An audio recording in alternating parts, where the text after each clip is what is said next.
Long-term drinking leads to liver cirrhosis.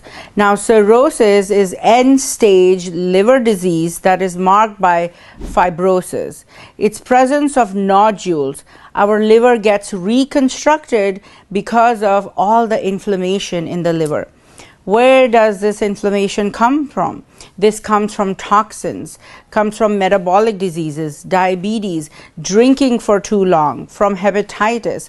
So this inflammation leads to increased blood pressure in the liver, decreased blood supply through the liver, and ultimately destroys the liver. This disruption of liver architecture leads to compromise in the function of liver. Now, liver is responsible for metabolism, detoxification, and synthetic functions. All these functions are compromised, and liver is not able to do its job in producing clotting factors, in producing albumin. Most common causes of cirrhosis are long-term drinking, hepatitis, overuse of drugs and toxic substances, and metabolic disorders such as long-term diabetes and obesity. When someone has liver disease, the patient will show weight loss. They will show swelling in their lower extremities. They will have fluid accumulation, ascites in their stomach.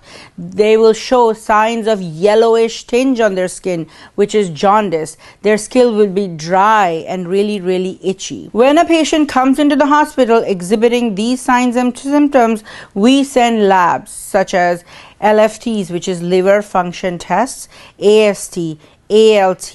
Once cirrhosis is confirmed, we start with medical management and administer medications such as lactulose, beta blockers, diuretics to manage the painful symptoms of cirrhosis.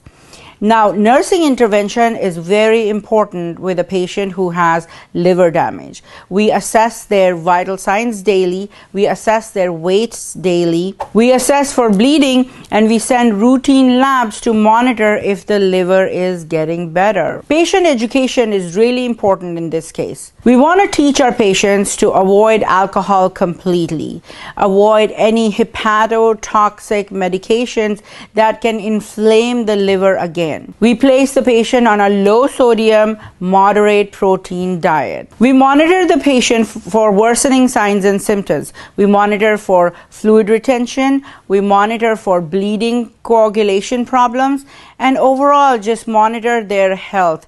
The fatigue should improve as the liver regenerates itself.